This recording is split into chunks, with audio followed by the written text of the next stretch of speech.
orang yang banyak kebutuhan itu sebetulnya banyak kebodohannya karena menggantungkan kebahagiaannya dengan banyak hal. Makanya Imam Syafi'i ngendikan istighna itu apa? Al istighna anisya'i, yang dikatakan kecukupan adalah berusaha sebanyak mungkin banyak hal tidak kamu butuhkan, bukan memenuhi semua kebutuhan kamu, karena nafsu kamu ini tidak ada batasnya gitu. Kalau kamu penuhin nggak akan selesai. Itu ada perempuan yang kurang cantik itu minta doa saya, Gus doain suami saya kaya, terus tak guyonin, terus nggak minta. Kalau suami kamu kaya, yang pertama dirubah itu apa? Rumah, supaya rumah saya bagus. Kedua apa? Mobil, supaya mobil saya bagus. Nanti yang dievaluasi itu kamu. Mobil bagus, Alphard, rumah mewah, istrinya kamu, pasti itu dievaluasi. Langsung nggak usah sudah gini aja kan. Jadi pertama yang dievaluasi itu kaya itu, coba kalau suami kaya itu yang dievaluasi pertama rumah ya, rumah ganti, setelah itu apa? Mobil. Kira-kira berikutnya akhirnya sudah nggak jadi. Nabi Ibrahim itu pernah minta umur panjang. Keren umur panjang. Sama Allah nggak dijawab. Datang orang tua gitu mertamu ke Nabi Ibrahim, terus disuguhi dikasih kurma. Apa itu? Kok kurma apa? Anggur yang sudah matang sekali. Sudah dimakan. Setelah dimakan meler keluar lagi, dimakan lagi meler lagi. Terus Nabi Ibrahim masuk lagi ke kamar. Ya Allah, doanya tak cancel. Nanti kalau saya tua kayak itu. Jadi Allah itu nggak jawab langsung tapi ngirimkan itu. Akhirnya ya Allah nggak jadi. Nanti takut itu. Saya pernah ngalami jadi kiai tadi, ada ibu-ibu ya nggak pati cantik lah. Suaminya tuh miskin sekali. Minta doa saya supaya kaya. Bareng tak kasih pertimbangan itu udah nggak usah nggak jadi. Jadi itu kearifan. Tapi kearifan ini harus kita tanamkan. Saya nggak bisa membayangkan Indonesia yang besar ini, andai kan tidak ada qanaah, nerimo ing pantum. Coba sekarang ada COVID. Andai kan Indonesia itu kayak Perancis. Saya beberapa kali punya tamu orang yang hidup lama di Perancis, bahkan dapat istri orang Perancis. Itu dulu nggak begitu mencintai Indonesia. Tapi setelah di Perancis 2 tahun, wah Indonesia hebat. Di Perancis itu kata dia kalau cerita, semua kebutuhan masyarakat itu dibebankan ke negara. Apa saja minta negara, apa saja nyoal negara. Sementara Indonesia, coba kalau Indonesia mengalami seperti ini kok tidak ada qanaah rimo ing pantum, bisa kios Indonesia. Orang miskin nyalahkan negara, kelaparan nyalahkan negara, apa saja. Tapi barokahnya dididik kiai jogeman nyalahno wong liya. Sore pun romo ing pandum diame. Sampai gak ngerti kalau COVID. Banyak tuh orang-orang kampung itu, orang lugu-lugu itu. Mbah niki saking COVID, salam ning COVID, muga-muga umure panjang. Dikira COVID itu nama orang yang ahli sosial itu.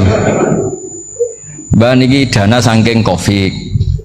Matur nuwun sampekno salamku, muga-muga umur panjang. Bingung kan yang nganterin ini. Ini gimana yang mau menjelaskan? Memang nggak paham. Ribet kan. Tapi saya pastikan bahwa dengan keadaan seperti ini kita bahagia, kita stabil, itu jelas barokahnya kalimah tadi, moto tadi atau pegangan hidup tadi. Makanya disebut al-ibarat qutun li'ailatil mustami'in, bahwa redaksi atau kata-kata atau pegangan atau filosofi hidup apalah namanya itu adalah penyemangat.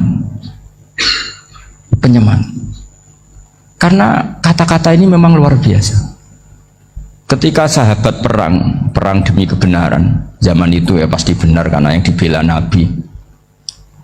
Dulu itu kan enak zaman Nabi, yang dibela mesti benarnya, musuhnya mesti salahnya. Jika dulu itu memang harus tegas.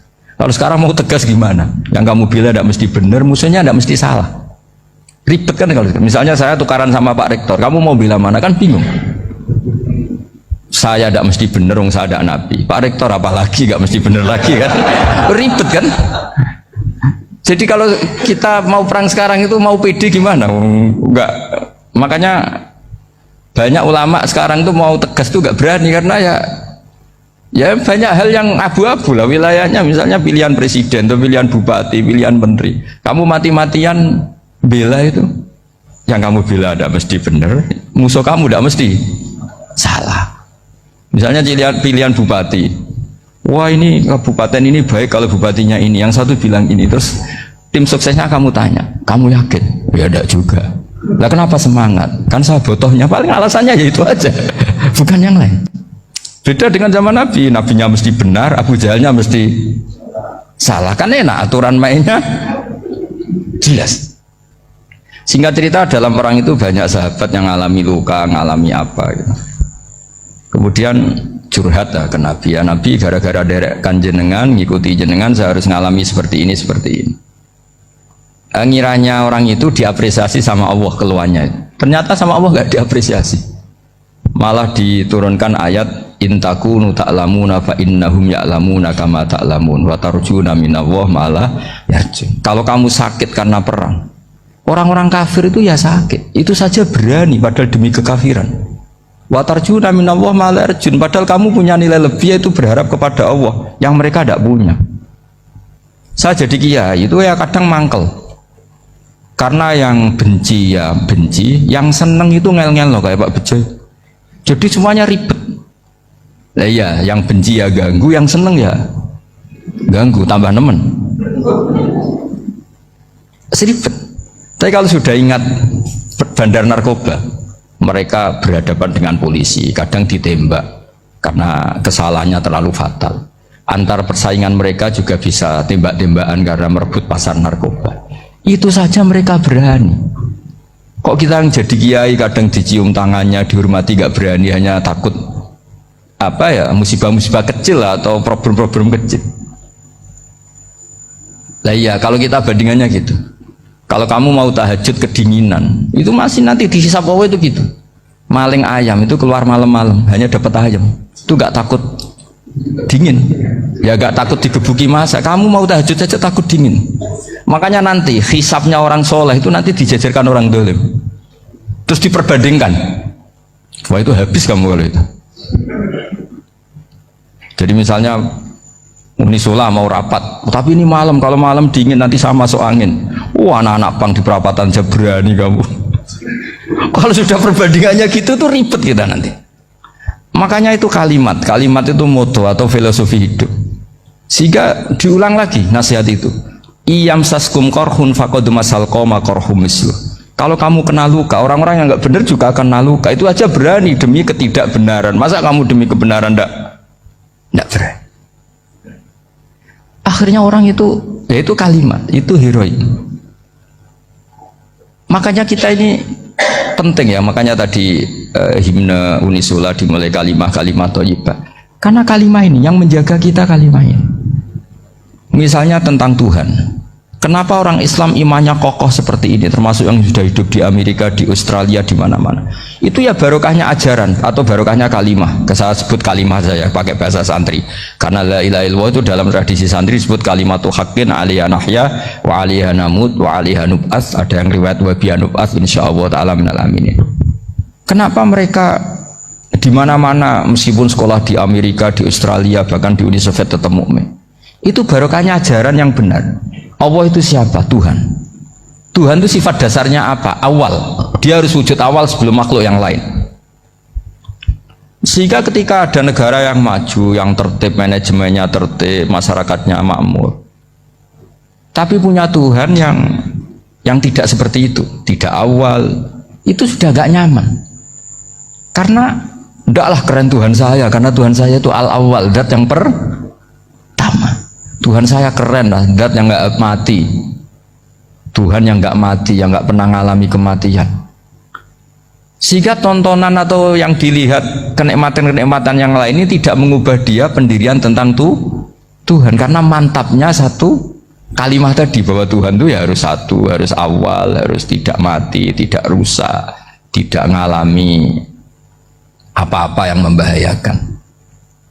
Sehingga ketika ditawarin Tuhan yang lain, meskipun menjanjikan secara finansial atau kemakmuran, mereka gak tertarik. Itu coba, itu barokahnya makmur apa barokahnya ajaran? Barokahnya ajaran. Sering negara Islam itu kalah makmur dengan mereka, tapi barokahnya ajaran ini tetap apa? Tetap Islam. Makanya Nabi Ibrahim, Nabi yang sukses bikin wa ja'alaha kalimatam baqiyatan fi aqibi. Sehingga kita ini bekti sama orang tua misalnya, Itu ya karena ajaran. Swargamu itu karek wong tuamu. Nak wong tuamu ridho, Allah ridho. Nak ora ridho, Allah ora ridho. Ridho wa fi ridhol walidain wa sakhatu wa sukhtu wa fi sakhatil. Sehingga ketika ada orang tua yang agak brengsek gitu, anak-anak tetap hormat. Punya orang tua yang miskin, yang sudah miskin, tukang tombok nomor, banyak kan di kampung gitu. Ya tetap hormat. Coba kalau dari awal kita ngajari orang tua kamu hormati ya, kalau baik, kalau tidak usah. Bisa geger Indonesia. Tapi barokahnya ajaran-ajaran itu Indonesia tertib karena ada ajaran. Nah ini di sini pesantren dan Unisula semua harus berkontribusi membuat ajaran yang benar itu adalah ciri utama Islam. Sehingga Islam ini dimulai dengan ajaran kalimatu haqqin alaiha nahya wa alaiha namut. Sehingga kita tenang seperti ini. Saya ini termasuk kiai yang tenang, meskipun kata orang banyak saya ini kiai besar, tapi termasuk kiai yang paling tenang, termasuk yang paling tenang. Karena saya ini pakai mazhab orang-orang hebat. Saya berkali-kali cerita, orang kayak Imam Syafi'i itu orang yang luar biasa. Saya berkali-kali cerita, orang yang tadi nyium tangan kamu ya Imam Syafi'i, di belakang tuh ngerasani kamu, menghujat kamu. Jawabannya enak saja. Berarti saya alhamdulillah orang yang wibawa. Buktinya di depan saya nggak berani. Jadi enteng saja. Diceritain sebagian kampung, sebagian separuh dari warga kamu itu nggak suka kamu. Ya bagus, saya nggak suka saya, nggak akan utang duit saya. Di mana-mana orang utang tuh karena teman dekat. Kalau nggak seneng pasti minimal nggak utang, nggak pinjam mobil, nggak pinjam apa. Berkah mana yang seneng sama yang gede? Jadi dianggap enteng saja. Semua yang dialamin dianggap enteng saja. Misalnya punya istri pemarah, ya bagus lah marahin suami. Kalau marahin tonggo malah ribet. Jadi kamu harus terima kasih kalau dimarahin istri. Bagus lah marahin saya mah, kalau marahin tonggo ribet. Jadi enteng saja. Tapi kita sekarang itu karena nafsu ya, sehingga menghadapi hidup ini ribet. Ulama dulu kalau mau mati itu senengnya bukan main. Sudah lama saya ini ingin nggak maksiat. Kayaknya nggak maksiat paling efektif itu mati. Ya tidak apa-apa Gusti, kalau sebaiknya mati ya mati aja. Enteng saja. Jadi melihat kematian itu akhir dari segala keburukan atau potensi keburukan.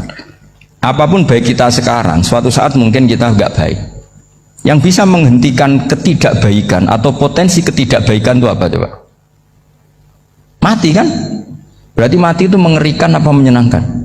Mesti kamu tidak berani menjawab. Meskipun secara ilmu kamu berani, tapi secara rasa nggak berani kan? Saya ulang lagi ya, yang bisa menghentikan keburukan atau potensi keburukan itu apa coba? Apa? Kematian. Berarti kematian itu menyenangkan atau menyusahkan?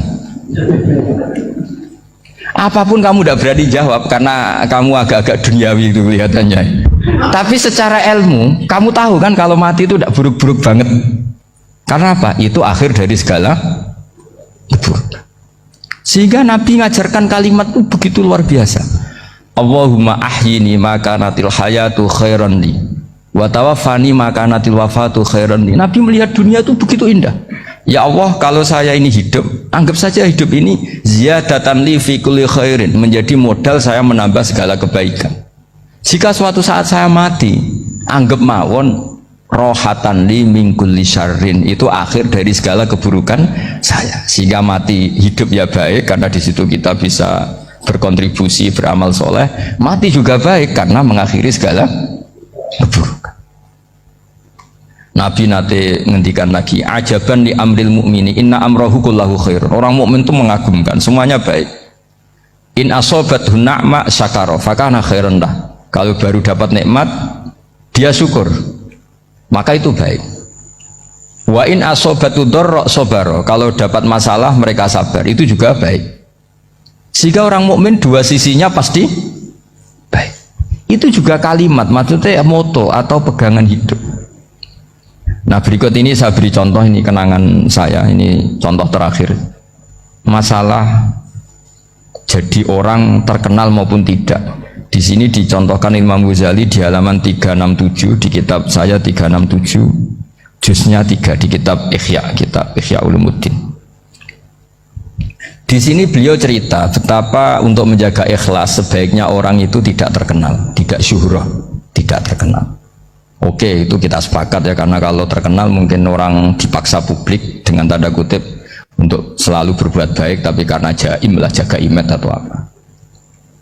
Tapi ketika dibalik pertanyaannya, kamu rela yang terkenal itu orang nggak benar, sementara yang orang benar itu nggak terkenal. Lalu masyarakat taunya yang tidak benar. Kalau pertanyaannya dibalik gitu, orang baik wajib terkenal enggak? Kalau pertanyaannya dibalik seperti itu, dokter yang benar tidak terkenal, yang malpraktek terkenal. Kamu ingin kondisi seperti itu? Gak ingin kan? Kampus yang bagus nggak terkenal, yang kampus yang bagus nggak terkenal, yang nggak bagus. Nah, artinya apa? Gara-gara olah kata, olah pikiran, ini logika jadi rubah. Lagi-lagi apa? Jawaban itu ada di kata-kata sebetulnya. Makanya bab-bab seperti ini tidak usahlah kita berdebat, berpolemik. Sebaiknya orang itu humul, menutup diri, apa sebaiknya orang terkenal, itu nggak perlu seperti itu. Sudah terserah Tuhan saja. Makanya saya mulai dulu ngaji sampai sekarang itu ya tidak punya apa tadi, punya ikon tertentu atau punya website tertentu, enggak. Sudah terserah pangeran. Sudah, saya juga tidak sok suci materialistik atau enggak, ya tidak mikir saya. Bukan apa-apa ya, karena saya ini kiai, jadi biasa urusannya sama Allah, tidak sama makhluk. Jadi pusing kalau sama sarah-sarahnya makhluk itu pusing. Meskipun rektor kalau nasihati saya pasti tidak saya terima, itu tetap makhluk, itu sudah ada ngefek. Kalau saya itu sudah ada itu. Bukan karena saya sombong, ya memang makhluk betul gitu, bukan cuma nasibnya bejo aja, tapi makhluk tetap makhluk. Saya beri contoh ya. Ini makalah yang ditulis Imam Ghazali. Ya, i'lam aslahakallah anna aslal jahu wa intisarus sayyid atau sayyidi wal istihar bahwa mazmum itu. Balil mahmudu al-khumulu illa man saharahu wa ta'ala linasri dini min ghairi takallufi talabi syuhrati minhu. Jadi kalau kamu ingin ibadah kamu selamat, ya kamu jangan terkenal. Tapi resikonya adalah kalau kebaikan itu tidak terkenal, maka gak dikenali. Kalau gak dikenali berarti masyarakat hanya punya percontohan yang tidak baik, karena yang baik tidak terkenal. Jadi itulah ulama-ulama dulu. Jadi apa-apa itu dibanding-bandingkan. Kemudian nanti kelihatan, jawabannya itu kelihatan. Jadi ulama dulu itu biasa ngarang misalnya afatun nikah, sisi negatifnya nikah. Harus hormat istri, harus macam-macam, kalau terlantar itu ya dosa. Seperti tadi Pak Marsudi cerita, kalau orang ngapalkan Quran itu takut lupa, kalau lupa itu jadi dosa. Pertanyaannya, kalau semua orang takut lupa, takut dosa, semua orang nggak hafal Quran karena potongan-potongan lupa. Cara berpikir tidak seperti itu. Kalau berpikir ya namanya hafalan, ya inginnya hafal, kan nggak ingin lupa.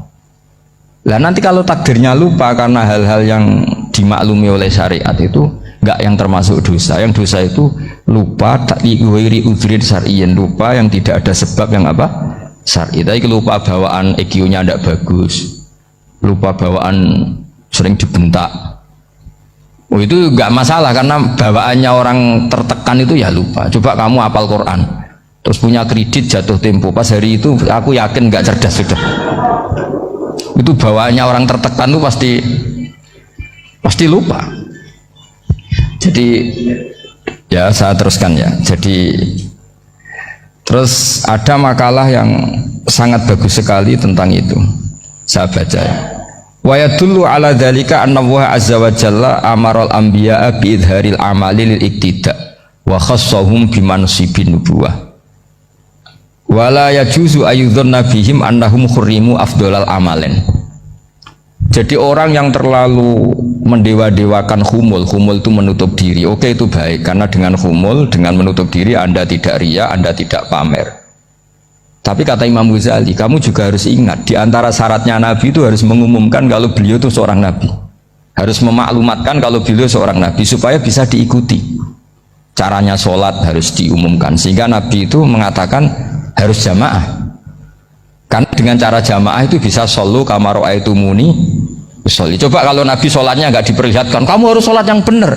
Caranya gimana ya Rasulullah? Itu rahasia. Bingung nggak kira-kira? Bingung nggak? Ya misalnya amal rahasia selalu lebih baik. Terus ada pertanyaan, Nabi ngendikan kamu sholat yang benar. Caranya gimana Nabi?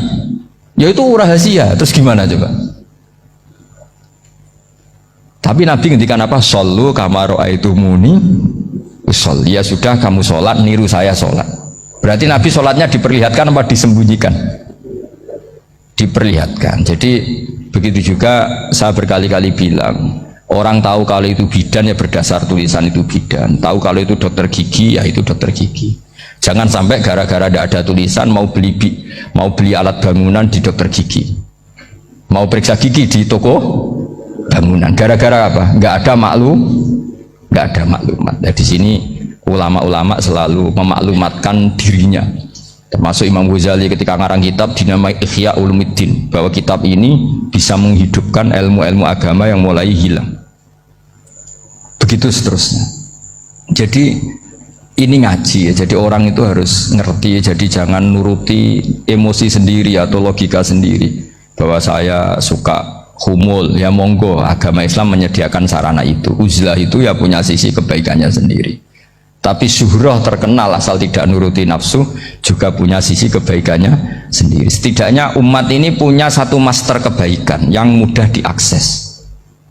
Tapi tadi saya ulang lagi, jangan karena hadun nafsi, jangan karena kepentingan pribadi. Makanya di sini disebutkan wa yadullu ala dzalika ay ala syuhrah anna wa ta'ala amarul anbiya bi dzaril amal lil iktida. Allah selalu memerintahkan para nabi kalau ngamal kebaikan ya harus dimunculkan supaya bisa ditiru. Yaitu tadi kita tidak bisa bayangkan kan kalau misalnya Nabi menyuruh kamu harus sholat yang benar, kemudian sholatnya Nabi sembunyi. Kalau ditanya, Nabi saya niru siapa? Wah itu rahasia, kamu nggak boleh lihat sholat saya, saat takut tidak ikhlas.